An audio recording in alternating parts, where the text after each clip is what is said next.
여러분 반갑습니다. 이번 시간에는 우리 교과서 24에서 25쪽에 나와 있는 가보개혁과 을미개혁에 대해서 공부해 보려고 합니다. 여러분들 가보개혁과 을미개혁 이 내용에는 과연 어떤 것들이 있는지 지금부터 살펴보도록 하겠습니다. 여러분들 우리가 가보개혁과 을미개혁에 대해서 공부를 할 텐데 이 가보개혁과 을미개혁은 여러분들이 지난 시간까지 했던 우리 동학농민운동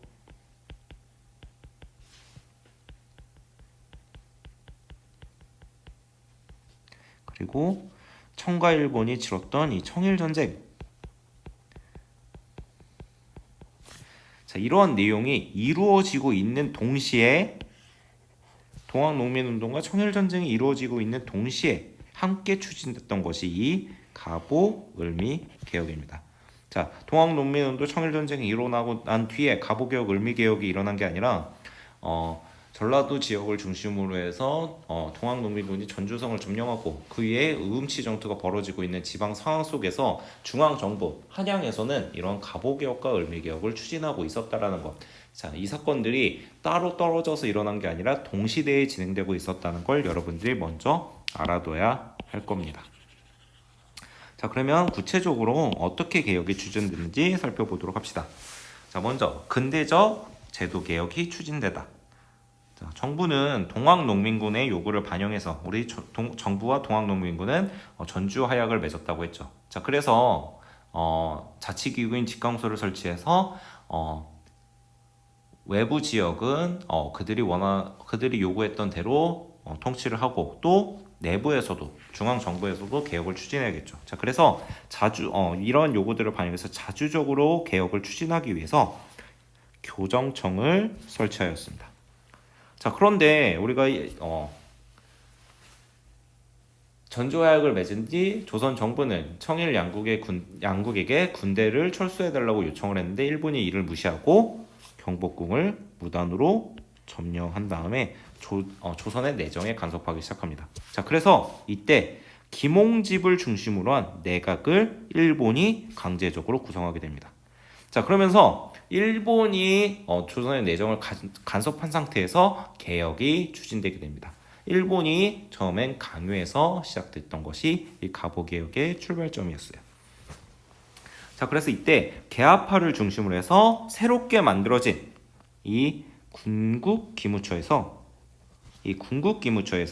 근대적인 제도개혁을 단행해 나가기 시작했습니다. 자, 이것을 뭐라고 부르느냐? 바로 1차 가보개혁이라고 부릅니다. 자, 1차 가보개혁 다시 한번 정리해 볼까요?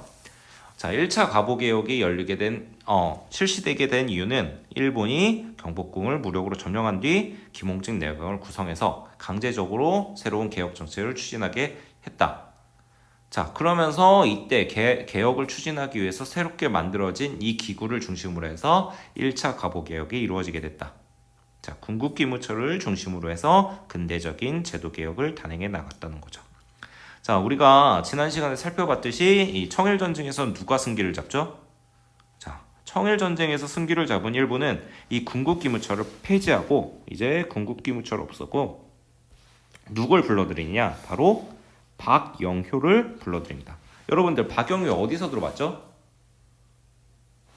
우리가 배웠던 갑신정변의 주요 인물 그리고 급진개혁파의 주요 인물이었던 이 박영효가 이때 일본이 이제 청일전쟁에 승리를 했고 조선의 내정에 본격적으로 간섭하자 일본으로 망명해 있었던 박영효를 일본이 다시 불러들이게 됩니다. 그래서 이 박영효를 중심으로 해서 조선의 내정에 간섭하기 시작합니다. 자, 그렇지만 박영효 등은 이것을 통해서 홍범 14조를 통해서 군국기무처의 개혁을 개선하려고 노력하면서 새로운 개혁들을 추진해 나가기 시작합니다. 자, 이것을 뭐라고 하냐? 박영효가 중심이 돼서 추진했던 개혁. 자, 그것이 바로 2차 가보개혁입니다. 자, 여러분들 박영효가 만든 게 뭐죠? 자, 홍범 14조. 왜 14개일까요? 자, 우리 갑신정변 때 이들이 만들었던 게 뭐였죠? 자, 14개조 정강. 그때 본인들이 만들고 추진하려고 했으나 불과 3일 만에 실패하고 말았던 이 갑신정변을 이어받기 위해서 그때 만들었던 내용을 대부분 반영했던 것이 이 홍범 14조였어요. 자, 그러면 이러한 가보개혁, 1차 가보개혁과 2차 가보개혁이 있는데 과연 이 1차 가보개혁과 2차 가보개혁에서 어떠한 것들이 변화했는지 살펴보도록 하겠습니다.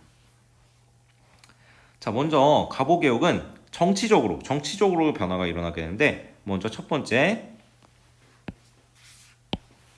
자, 왕실과 정부 사무를 분리하기 시작했습니다. 자, 이것은 목적이 뭘까요?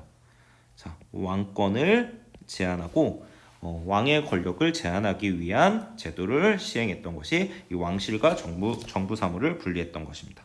자, 사회적으로도 엄청난 변화가 발생하게 되는데, 자, 사회적으로는 어떤 변화가 발생하게 되냐? 바로 양반과 평민의 신분 차별이 공식으로 폐지되게 됩니다. 자, 먼저 사회적으로 첫 번째, 양반과 평민의 신분 차별이 공식적으로 폐지되고, 두 번째, 과부의 제각, 과부가 다시 결혼하는 것도 허용되게 되었습니다. 자, 이어서 세 번째로, 자, 근대적 사람들의 인권을 존중하는 제도들이 들어오게 되는데, 자, 무엇이냐? 바로 고문. 여러분들 알고 있는 이 고문제도, 그리고 연자제를 폐지해버리게 됩니다. 여러분, 연자제는 뭐냐면, 여러분들 고문은 알죠? 자, 근데 연자제는 뭐냐면, 만약에 예를 들어서 청운중 2학년 1반에 모학생이 잘못을 했어요. 자, 그러면 연자제는 뭐냐면 2학년 1반 학생 전원이 다 같은 처벌을 받아야 되는 거예요. 그러니까 내가 꼭 죄를 저지르지 않았다고 해도 그 사람과 나의 연관성 때문에 함께 죄에 대한 처벌을 받는 것이 바로 연자제였어요. 자, 그래서 여러분들 우리 정근대 시대 때를 한번 살펴보게 된다면 우리가 반란을 일으키면 삼족을 멸한다고 하죠. 자, 여러분들 선생님 아들이 반란을 일으켰지만 선생님은 반란을 일으킨 게 아니죠. 하지만 어떻게 처벌한 거예요? 내 아들이 반란을 일으켰기 때문에 선생님도 같이 한꺼번에 처벌을 받는 제도. 자, 그것이 바로 연자제예요. 자, 이러한 구시대적, 전근대적인 제도들이 하나씩 없어지게 되고, 또 무엇이 만들어지게 되냐? 바로 재판소를 만들어서 백성의 권리를 법적으로 보호하기 시작했어요. 자, 그 전까지는 우리 춘향전에서 보듯이, 자, 춘향이를 감옥에 가두었던 건 변사또였죠. 사또가 행정과 법적인 처벌을 함께하고 있었던 것이 조선의 상황이었어요. 자, 그런데 이제 본격적으로 재판소를 설치해서 행정과 사법을 분리하는 제도가 시행되었다는 것. 자, 이것이 가보개혁의 내용입니다. 자, 뿐만 아니라 교육적으로도 이때 엄청난 것이 발표되게 되는데, 자, 바로 교육입국조서가 발행되게 됩니다. 자, 교육입국조서는 우리는 앞으로 교육을 이렇게 하겠다. 자, 조선이 이런 식으로 교육을 해나가겠다는 내용을 담고 있는 것으로서, 자, 이것을 바탕으로 해서 무엇이 만들어지게 되냐? 한성사범학교, 그리고 초등학생이 다니는 소학교, 그리고 외국어 학교 관제, 외국어 학교를 어떻게 만들 것이다. 그것이 제도적으로 만들어지게 되면서 이제 근대적 교육제도가 마련되기 시작되었습니다. 자, 여러분들 지금 조선에서 엄청나게 많은 내용들이 변화해 왔어요. 자, 그래서 어떤 학자들은 이 가보개혁을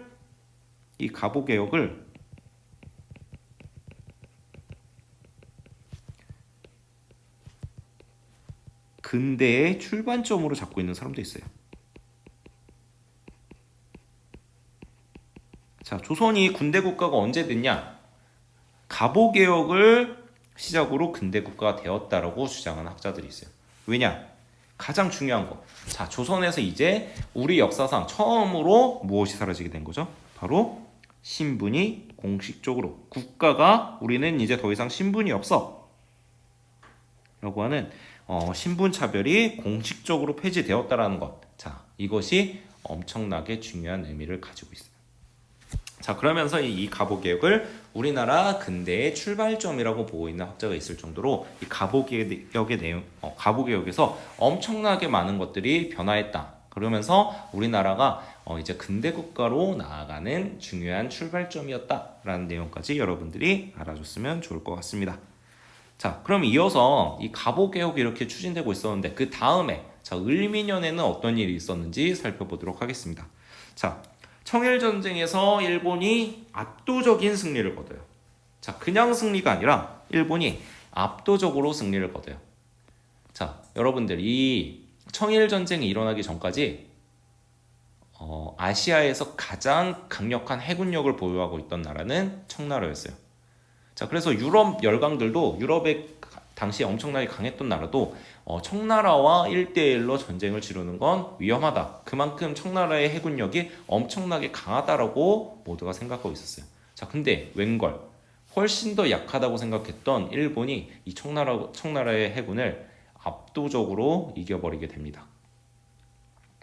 자, 그러니까 청나라는 일본에게 이때 정말 치욕적으로 패배를 당하게 돼요. 자, 그러니까 이제 청이 일본에게 우리 너희에게 압도적으로 졌어. 자, 우리 무조건 항복할게. 너희가 원하는 거 들어줄 테니까 우리 전쟁 마무리 짓자라고 하면서 이제 평화 조약을 맺게 됩니다.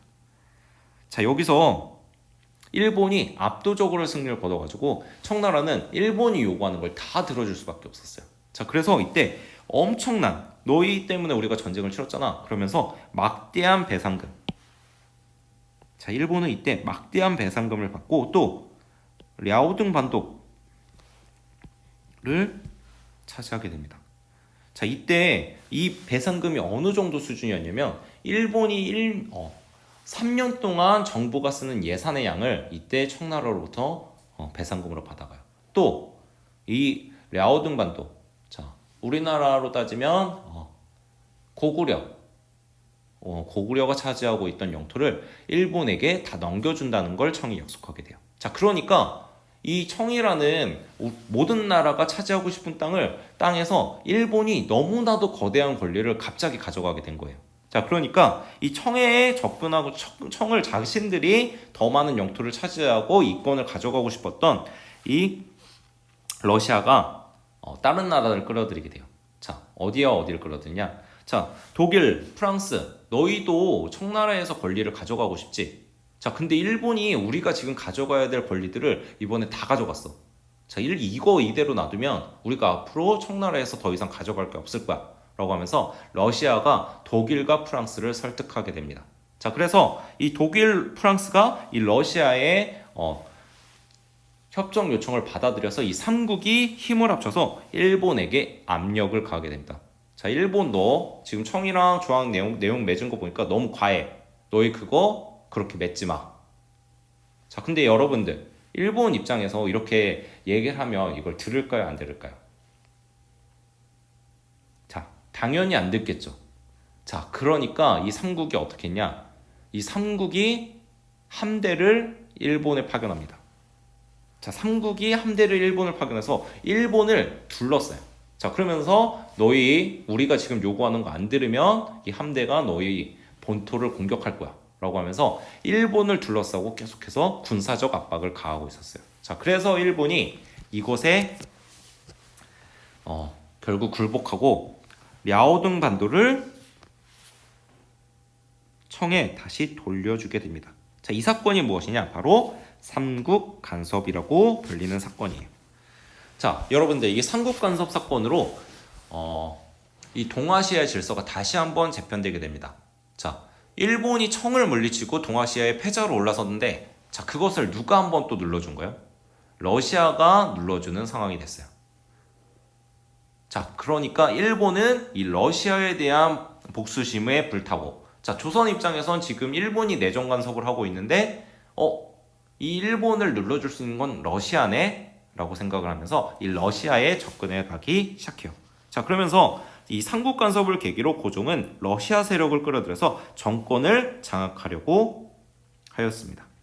자, 그러니까 이 고종의 뒤에서 이 러시아와 접근하는 것을 계속해서 주도했던 이 민비, 이 명성황후가 일본의 눈에는 눈엣 가시로 보였던 거예요. 자, 그래서 어떤 행동을 하냐? 자, 일본은 이 조선에서 약화된 영향력을 만회하기 위해서 왕비를 사례예요. 자, 이 사건이 무엇이냐? 바로 을미사변이라고 불리는 사건이에요. 자, 여러분들 이거는 정말 충격적인 사건이에요. 자, 일본 무사들이 궁궐에 입고를 해서 밤에 그냥 궁궐에 들어와서 그 한 나라의 왕비를 무참히 살해한 사건. 자, 이거는 우리나라가 그 당시에 얼마나 일본에게 주권을 빼앗기고 심한 일을 당했는지를 보여주는 대표적인 사건 중에 하나였어요. 자, 이렇게 일본이 다시 한번 궁궐에 들어와서 왕비를 죽이고 강제적으로 본인들의 군사를 앞세워서 정권을 장악하게 돼요. 자, 그러면서 누굴 다시 불러오냐? 바로 김홍집을 권력의 중심으로 세우게 됩니다. 자, 그래서 이 김홍집이 을미개혁 당시에 다시 중심 인물로 떠오르게 되고 이 김홍집 내각은 다시 한번 개혁을 추진하게 됩니다. 자, 그래서 이때 어떤 것들을 해나가게 되냐? 바로 첫 번째, 음력을 없애고 이때부터 우리나라에서 양력을 사용하기, 공식적으로 양력을 사용하기 시작했어요. 자, 뿐만 아니라 연호를 무엇으로 바꾸냐? 바로 연호를 건양으로 바꾸었습니다. 자, 뿐만 아니라 이 을미개혁은 어떤 개혁이었냐면, 자, 여러분들 그전 이 제도적으로 새로운 것들을 가보개혁에서 새로운 것들을 많이 바꿔왔죠.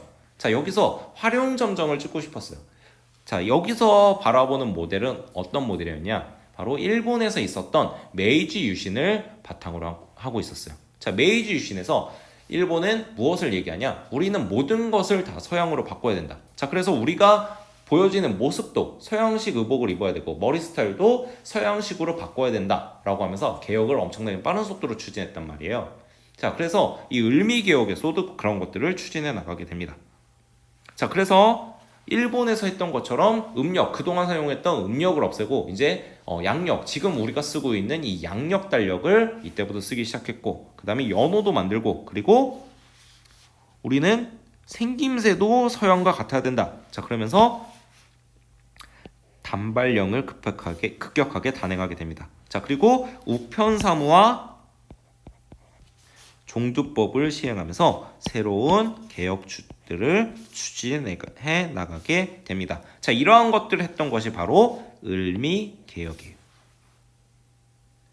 자, 여러분들 우편사무는 우리 우정총국에서 하려고 했던 지금의 우체국 제도고, 종두법은 무엇이냐?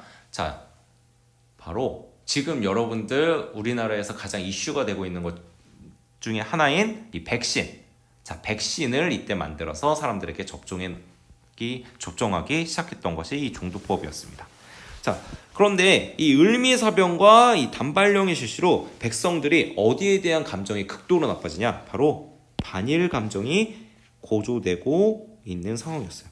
자, 이러한 것들을 바탕으로 해서 양반 유생들을 중심으로 해서 의병이 전국적으로 일어나게 됩니다. 자, 이 사건이 뭐냐? 을미년에 일어난 의병이라고 해서 을미의병이라고 부릅니다. 자, 이 틈을 타서 고종은 신변의 안전을 깨고 일본의 영향력을 벗어나고자, 자, 지금 완전히 궁궐을 일본이 장악하고 있는 상황이죠. 자, 그리고 왕비를 지금 죽인 상태예요. 자, 그럼 고종 입장에선 언제든지 나도 일본 군인들이 와서 나를 죽일 수 있겠구나라는 생각이 들겠죠. 자, 그래서 일본의 영향에서 벗어나고자 어디로 이동을 하냐? 러시아 공사관으로 처소를 옮기게 됐습니다. 자, 이 사건이 뭐냐? 바로 아간 파천이에요. 자, 이러니까 일본 손아귀에서 고종이 벗어나게 되니까 더 이상 이 을미개혁을 추진할 수 있는 명분도 사라지겠죠. 자, 그래서 이 아간 파천을 계기로 을미개혁이 중단되게 됩니다. 자, 그렇다면 이러한 가보 을미개혁의 의의 한계를 한번 살펴보도록 하겠습니다. 자, 가보개혁과 을미개혁은 국정 전 분야, 모든 분야에 거친 제도개혁을 추진했던 근대적 개혁 운동이었습니다. 자, 국정 전 분야에 걸쳐 제도개혁을 추진했던 근대적 개혁 운동이었다. 자, 그리고 여기에는 갑신정변이랑 동학농민운동에서 추구했던 개혁안들이 적지 않게 반영됐어요. 예를 들어서 여러분들 신분철폐, 그리고 가부의 재가 허용, 자, 이런 건 동학농민군이 주장했던 거죠. 자, 신분철폐도 갑신정변에서 주장했던 거고. 자, 그리고 이어서 내각제. 자, 김홍집 내각 등과 같은 내각제를 실시하면서 전제 군주권을 제한하고 새로운 정치체제를 만들려고 노력하고 차별적인 신분제도를 철폐해서 평등 사회를 실현하고자 했던 운동이었어요. 자, 그리고 이러한 것들이 어디에 또 영향을 미치냐? 이후 나타나게 되는 독립협회 그리고 애국계몽 운동에도 커다란 영향을 미쳤다는 것에서 긍정적인 평가를 받습니다. 하지만 개혁의 주도 세력이 갑신정변과 마찬가지로 누구에 의존하게 된다? 일본의 무력에 의존하는 바람에 국민들로부터 외면을 받는 개혁이었다는 것. 자, 그래서 이 가보계에서 추진됐던 개혁안들이 이들이 권력을 잃자 결국 제대로 시행되지 못했다. 이것이 이 가보 을미개혁이 가지고 있는 한계점입니다. 자, 여러분들 오늘 가보 을미개혁 내용들이 좀 많습니다. 자, 이 내용들 잘 기억하고 있어야 됩니다.